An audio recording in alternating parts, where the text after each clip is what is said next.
Good morning, dear students. I am Saiful Haq, lecturer in English, Pahartuli University College. I welcome you all to English online class. This online class is brought to you by Pahartuli University College. This class is supervised by our Honorable Principal Sir, Mr. Shamul Kanti Mujumdar Sir. Sir, a special thanks to you for supervising the class. And this class is coordinated with my other colleagues, Mr. Rashid Mukammel, lecturer, Department of English. Dear students, you know that already a rearranged syllabus has been published by NCTB. Today we are going to discuss about English second paper based on revised syllabus, and our today's topic is special uses of words and phrases. According to the revised syllabus, this numbering of these special uses of words and phrases has been revised also. Earlier it was 10 gaps with clue which carries 5.5 marks. Now it carries 0.5 mark with 16 gaps. Total number is 8. আগে তোমরা এখানে যে এই special uses of words and ফ্রেজের মধ্যে তোমরা 10টা গেপ পেতে উইথ ক্লু দেওয়া, যেখানে 0.5 মার্ক করে টোটাল 10 মার্কস পেতে। এখন তুমি 0.5 মার্কস করে তোমাকে 16টা গ্যাপস দেওয়া থাকবে। 16টা গ্যাপসের জন্য তুমি 8 নাম্বার পাবে, যেটা তোমার পাশের সম্ভাবনাকে অনেক বেশি বাড়িয়ে দেয়। এখানে আমি তোমাদের জন্য সিলেবাসটা কাট করে বসাইছি। দেখো, special uses of was born, have to, has to, would rather, had better, let alone, as soon as, what is like, what does look like, introductory, there is or there are. So যদিও তোমাদেরকে এবারে auto pass দেওয়া হবে না, কিন্তু তোমাদের কোয়েশ্চেনটা অনেক বেশি ইজি হবে। তোমরা একটু চেষ্টা করলে অনেক ভালোভাবে পাস করে যাবে। আমি আশা করব তোমরা সবাই এই special uses of words and ফ্রেজের মধ্যে 8-এর মধ্যে অবশ্যই 7 পাবে, কারণ এগুলো তোমার জানা জিনিস, পড়া জিনিস। আর যদি একটু মনোযোগ দাও, তুমি যদি ওয়ার্ডগুলোর মিনিংটা বুঝো, সেন্টেন্সের মিনিংটা বুঝো, এখানে তোমার কোনো সমস্যা হবে না এগুলা এখানে 8-এ 8 পাওয়াটা। আমি তোমাদেরকে আজকে এরকম একটা বুঝিয়ে দিচ্ছি, যেটা প্রিভিয়াস কোনো না কোনো বোর্ডে আসছিল। হ্যাড ব্যাটার মানে হচ্ছে কি, অধিকন্তু ভালো হতো যদি এরকম থাকলে। হ্যাঁ, দেয়ার শব্দটার অর্থ হচ্ছে কি, কোনো জায়গায় কোনো কিছু আছে বোঝাতে দেয়ার ইজ বা দেয়ার আর ব্যবহৃত হয়। হ্যাভ টু, যেটা তোমাকে অবশ্যই করতে হবে। হ্যাভ টু মানে হচ্ছে অবশ্যই। উড রাদার আর হ্যাড ব্যাটার দুটাই এই সেম মিনিং, বাট হ্যাড ব্যাটারটা পাস্ট টেন্সের ক্ষেত্রে ব্যবহৃত হয়, উড রাদারটা ফিউচারেও ব্যবহৃত হয়, ফাস্টেও ব্যবহৃত হয়। ল্যাট অ্যালোন মানে হচ্ছে কি, দূরের কথা, নতুবা। ল্যাট অ্যালোন শব্দের অর্থ হচ্ছে কি, দূরের কথা অথবা নতুবা। অ্যাজ ইফ মানে যেন, যেমন, যেমনি, এরকম বোঝাতে অ্যাজ ইফ শব্দটা ব্যবহার করা হয়। আর ইট মানে হচ্ছে ইহা। হোয়াট ইজ লাইক, কীরকম, কেমন, এরকম বোঝাতে হোয়াট ইজ লাইক এই ফ্রেজটা আমরা ইউজ করি। ওয়াজ বর্ন ফ্রেজটার ক্ষেত্রে আমরা কোনো জায়গায় কেউ জন্ম নিয়েছে অথবা কেউ জন্মগ্রহণ করেছে এরকম বোঝাতে কোনো সালের সাথে বা কোনো জায়গার সাথে ওয়াজ বর্ন শব্দটা কোনো মানুষের নামের ক্ষেত্রে আমরা ব্যবহার করে থাকি।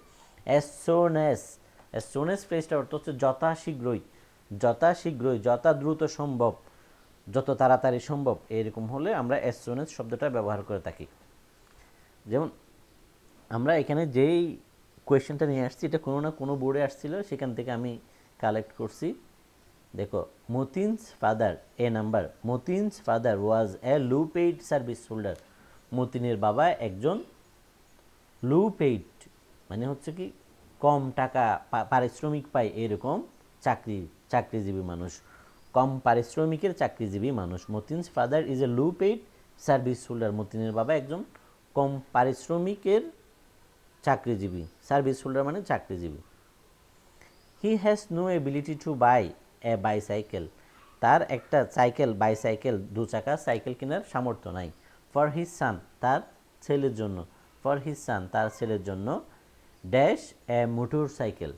তাহলে যে মানুষের বাইসাইকেল কেনার সামর্থ্য নাই, সে কেমনে মোটর সাইকেল কিনবে? এখানে এই কথার ক্ষেত্রে আমরা বলি কি, বাইসাইকেল মোটরসাইকেল কেনা তো দূরের কথা, তার বাইসাইকেল কেনারও সামর্থ্য নাই।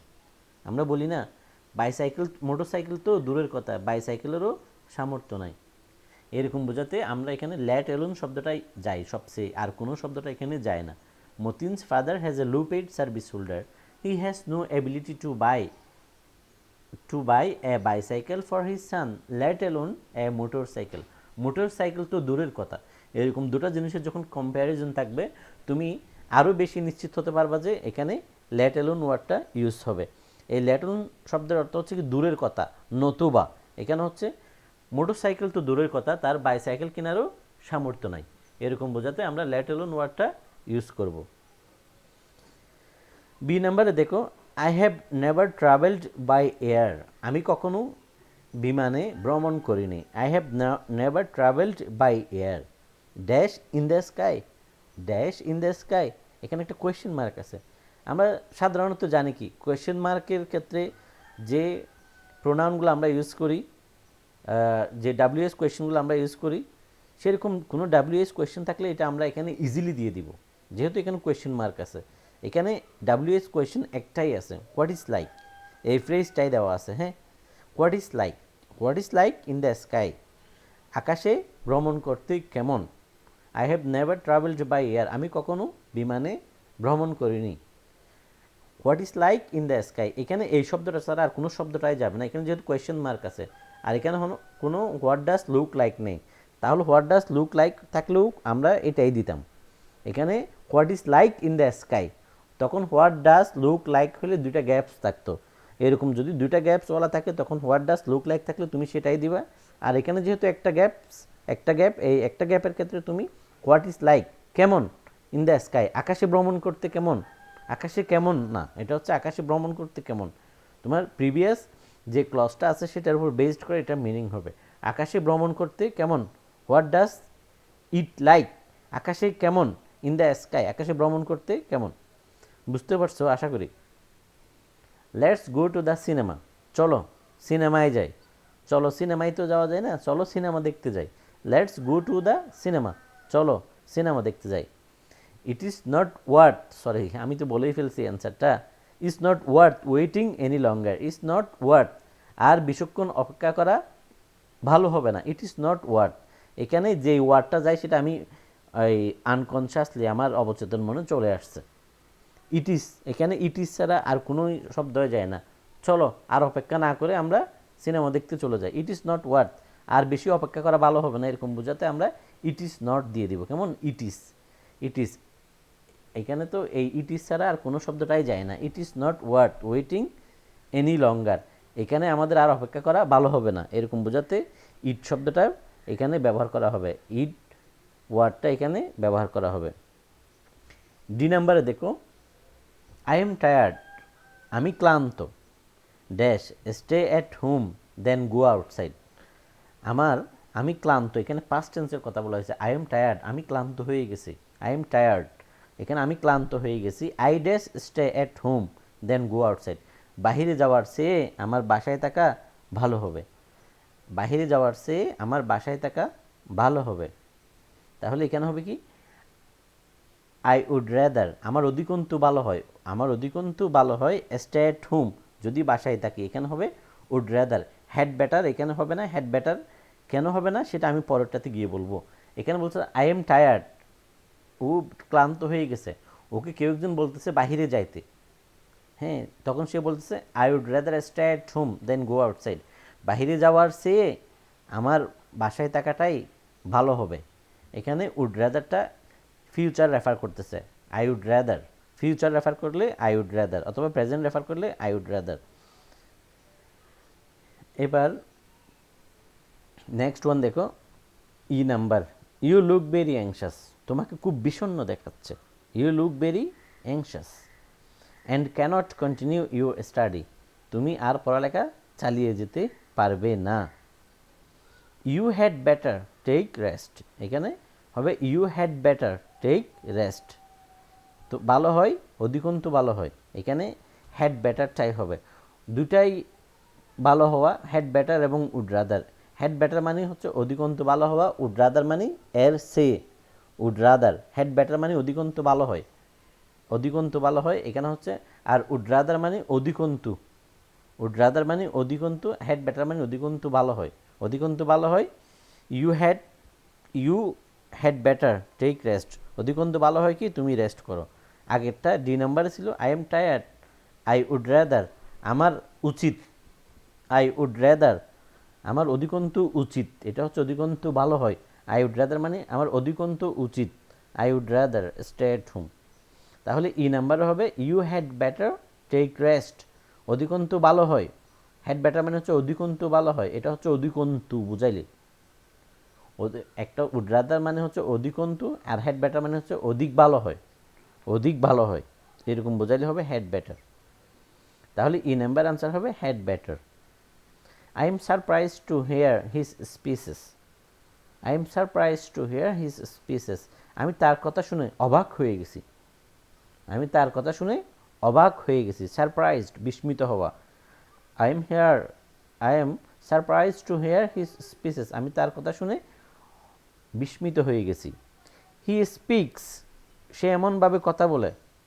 হি knew ins and out, ins and out মানে হচ্ছে সব কিছু জানা, ভিতরে বাহিরে সব কিছু জানা। ইনস অ্যান্ড আউট মানে হচ্ছে কি ভিতরে বাহিরে, মানে তার মানে সব কিছু জানা। এখানে কি কোন কথা, কোন ওয়ার্ডটা হবে দেখো তুমি, এখানে যে ওয়ার্ডগুলো দেওয়া আছে সেখান থেকে কোন ওয়ার্ডটা হবে।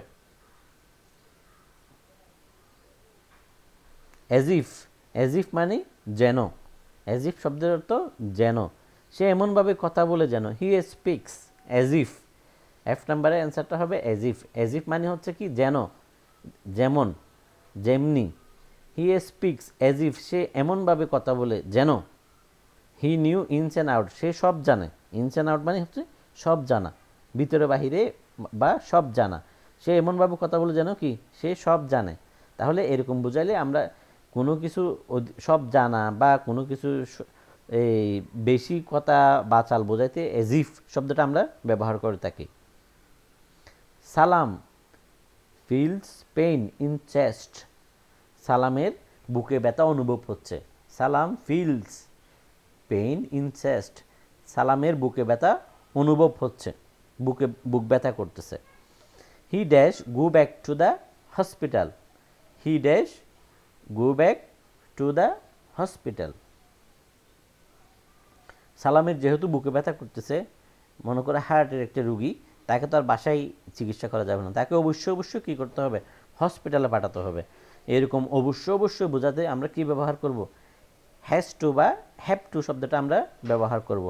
এটা এখানে সাবজেক্ট প্লুরাল হলে হ্যাভ টু হবে, সাবজেক্ট সিঙ্গুলার হলে হ্যাজ টু হবে, অথবা সাবজেক্ট থার্ড পারসন সিঙ্গুলার হলে হ্যাজ টু হবে, আবার ফার্স্ট পারসন হলে তো হ্যাভ টু হবে। সালাম ফিলস, এখানে যেহেতু হ্যাভ টু দেওয়া আছে, তুমি হি এর সাথে তো আর হ্যাভ টু হবে না, এখানে হি এর সাথে কী হবে, হ্যাজ টু। সালাম ফিলস পেইন ইন চেস্ট, সালামের বুকে ব্যথা অনুভব হচ্ছে। দেন আমরা তাকে কি করতে হবে, আমাদের উচিত তাকে অ্যাজ সুন অ্যাজ হসপিটালে পাঠাতে হবে। He has to go back to hospital, he has to go back to hospital, তাকে হসপিটালে পাঠাইতে হবে। অবশ্যই বোঝাতে, মাস্ট কম্পালসারি বোঝাতে আমরা হ্যাজ টুটা শব্দটা ব্যবহার করি। এটা একটা ফ্রেজ, এটা হচ্ছে হ্যাজ টু, এখানে হবে এই ফ্রেজটা ব্যবহার করব has to. He has to go back to hospital, অবশ্যই বোঝাতে আমরা হ্যাজ টু বা হ্যাভ টু ব্যবহার করব। কেমন, এরপরেটা তো একদম ইজি, এটা যে কেউ জানে। ট্যাগোর ইন 1986, ট্যাগোর রবীন্দ্রনাথ ঠাকুর আর কি, রবীন্দ্রনাথ ঠাকুর 1961 সালে কি 1861 সালে কী করেন, জন্মগ্রহণ করেন। তাহলে কি হবে, Tagore was born, Tagore was born in 1861. He was awarded the Nobel Prize for Literature in 1913. এটা ভেরি কমন, এটা পরীক্ষায় আসবেই। আর এই জিনিসটা সবচেয়ে বেশি easy, special uses of some words and phrase. তুমি যদি সেন্টেন্সের মিনিংটা বুঝো, সেন্টেন্সের মিনিংটা বুঝলে এটা সবচেয়ে ইজি এবং এটা সবসময় কমন হয়ে পড়বে। এখানে ঘুরে ফিরে একই জিনিস বারবার আসে। এখানে তোমাকে 16 নাম্বার করে দেওয়া, 8 নাম্বার করে দেওয়া মানে 3 নাম্বার বাড়িয়ে দেওয়া, অনেক বেশি নাম্বার এখানে। এটা তোমাদের অটো পাসের চেয়েও আরও বেশি ইজি, অটো পাসের মধ্যে কোনো সার্থকতা নাই। তোমরা এভাবে যদি প্র্যাকটিস করো এটা অবশ্যই পারবে।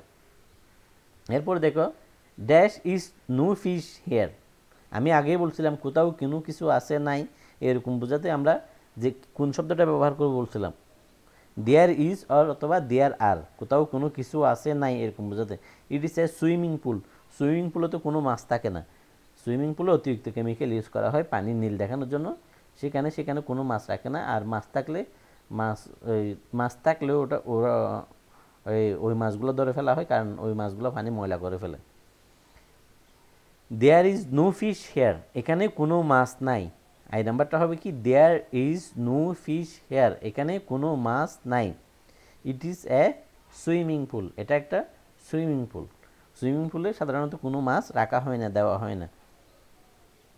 ওই পানিগুলো নীল রাখার জন্য অতিরিক্ত কেমিক্যাল, কার্বন আরও কী ইউজ করা হয়, যার কারণে ওখানে কোনো মাছ দেয় না, দিলেও মরে যায়, আর হইলেও ওই মাছগুলো ধরে ফেলা হয় যাতে পানি ময়লা না হয়। তাহলে কোথাও কোনো কিছু আছে নাই বোঝাতে আমরা কি ইউজ করব, দেয়ার ইজ বা দেয়ার আর। প্লুরাল হলে দেয়ার আর, আর সিঙ্গুলার হলে দেয়ার ইজ। আমাদের গ্রামে যদি কোনো বলি, আমাদের গ্রামে 2টা স্কুল আছে, দেয়ার আর 2 স্কুলস ইন আওয়ার ভিলেজ। তারপর যদি বলি একটা আমাদের গ্রামে, আমাদের এলাকায় একটা ব্যাংক আছে, there is a bank in our area. There is, একটা ব্যাংক বোঝালে দেয়ার ইজ, একটা স্কুল বোঝালে দেয়ার ইজ। এখানে বলতে there is no fish here, এখানে কোনো মাছ নাই। It is a swimming pool. তাহলে নেক্সট ওয়ান দেখো, I went there to meet with him, আমি তার সাথে দেখা করার জন্য সেখানে গিয়েছিলাম। I went there to meet with him, এখানে এরকম যদি তোমার 9টা হয়ে যায়, বাদ বাকি যেটা আছে সেটাই হবে, সেটা তো এখানে অ্যান্সার বলার দরকারও নাই। এখানে অ্যাজ রয়ে গেছে, আর সবগুলো ইউজ হয়ে গেছে। আবার এই কখনো তো তোমাদের মনে হয় এরকম বেশি দেওয়া থাকবে না, কখনো কখনো 12টা ওয়ার্ড দেওয়া থাকে। আমি এখানে 10টার জন্য 10টা ওয়ার্ডে আনছি। তোমার পরীক্ষায় এবারে যেহেতু 16 নম্বরের হবে, তাহলে তোমার জন্য 16টাই দেওয়া থাকবে, সরি এই 16টা গ্যাপস হবে, 16টাই দেওয়া থাকবে 8 নম্বরের জন্য। তাহলে তোমার একটু কেয়ারফুলি করতে হবে আর কি, কোথায় কোনটা কী হচ্ছে না হচ্ছে। তুমি হুটহাট বসায় ফেলবে না, আগে নিজে নিজে একবার করে দেখবা যে কোনটার সাথে কোন ওয়ার্ডটা যাচ্ছে, কোনটার সাথে কোন ওয়ার্ডটা যাচ্ছে, প্রশ্নের সাথে অ্যান্সারের মিলাবে, দেন খাতায় লিখবে। I went there to meet with him, I saw him, I rush to talk to him. Rush মানে দ্রুত যাওয়া, তাহলে কি তাকে দেখা মাত্রই, as soon as I saw him. As soon as মানে কি যথাশীঘ্রই, দেখা মাত্র, এখানে মাত্রই। As soon as I saw him মানে হচ্ছে আমি তাকে দেখা মাত্রই, as soon as I saw him I rush to talk with him. আশা করি তোমরা বুঝতে পারছো। তোমাদের এখানে যে এটা বেশি উচিত হবে, তোমরা যে special uses of words or phrase যেগুলো দেওয়া থাকবে বইতে, বইতে যা যা আছে, এগুলো সবগুলো তোমরা কোনটার মিনিং কি ভালো করে মুখস্থ করে ফেলবে, মিনিং একদম মাথায় সাথে সাথে চলে আসতে হবে। এরপরে তোমার সেন্টেন্সের মিনিংটা বুঝতে হবে, যে তোমাকে এখানে যে সেন্টেন্সগুলো দেওয়া আছে, এই 16টা সেন্টেন্স দেওয়া থাকবে, সেখানে এই প্রত্যেকটা সেন্টেন্সের মিনিং যদি বুঝো, তোমার স্পেশাল ওয়ার্ডস এবং ফ্রেজের মিনিংগুলো যদি তুমি বুঝো, তাহলে এটা তোমার জন্য কোনো ব্যাপারই হবে না। এখানে 8 নাম্বার পাওয়া ভেরি ইজি হয়ে যাবে। তোমাদের জন্য তো সিলেবাসটা সংকুচন করা হয়েছে তোমাদের সুবিধার জন্য, তোমরা যেহেতু টাইম পাচ্ছ না। আর আমি বলবো কি, তোমরাই সবচেয়ে বেশি টাইম পাচ্ছ স্টাডি করার জন্য। সারাদিন তো তোমরা ঘরে বসেই থাকো, প্রত্যেকদিন যদি তুমি একটা রুটিন করে যদি তুমি রেগুলার স্টাডি করো, তাহলে তোমারই সবচেয়ে বেশি টাইম। তোমার কলেজে যাওয়া আসার জন্য টাইম লস্ট হচ্ছে না, কলেজে ক্লাস না হলে বা কোনো কারণে বন্ধ থাকলে বা পথে ঘাটে তুমি কোথাও আড্ডা দিতে যাচ্ছ না, এখন ঘরে বসে বসে তুমি বাইরে কোথাও বেড়াতেও যেতে পারতেছো না, ঘরে বসে বসে এখন তোমার একমাত্র কাজ হবে কি, একটা রুটিন করে নিয়মিত পড়ালেখা করা। তোমাদের সুবিধার জন্য আমি অ্যান্সারগুলো এখানে শো করতেছি, তোমরা অ্যান্সারগুলোর সাথে নিজে নিজে প্র্যাকটিস করে অ্যান্সারগুলোর সাথে মিলিয়ে নিবে। কেমন, আগে অ্যান্সার দেখবে না, পরে অ্যান্সার দেখবে, আগে নিজে নিজে মিলিয়ে নিবে, এরপরে তোমার কয়টা হচ্ছে তুমি দেখবে। তো হোমওয়ার্ক হিসেবে আমরা যে অ্যাসাইনমেন্টগুলো তোমাদেরকে দিচ্ছি কলেজ থেকে, সেই অ্যাসাইনমেন্টগুলো ফলো করবে এবং অ্যাসাইনমেন্টগুলো রেগুলারলি সাবমিট করবে, অ্যাসাইনমেন্টগুলো আমরা চেক করে দিব। তো আশা করি তোমরা অ্যাসাইনমেন্টগুলো ভালোভাবে করবে। তো সব সময় একটা নির্দিষ্ট সামাজিক দূরত্ব এবং ঘরের বাইরে গেলে অবশ্যই মাস্ক পরে যাবে। এখনও করোনা দেশ থেকে যায় নাই, গতকালও 11 জন মারা গেছে, অনেকজন শনাক্ত হয়েছে। সো করোনা চলে গেছে এরকম ভাববে না। কারো কোনো কোয়েশ্চেন আছে? Do you have any question? তোমাদের যদি কারো কোনো কোয়েশ্চেন থাকে, তোমরা আমাকে ফোনে অথবা কমেন্টস বক্সে অথবা মেসেঞ্জার গ্রুপে আমাকে মেসেজ করতে পারো। So thank you for watching the class. There is the end of today's class. Hope we will meet soon in physical classroom. আশা করি সবাই ভালো থাকবে। আল্লাহ হাফেজ।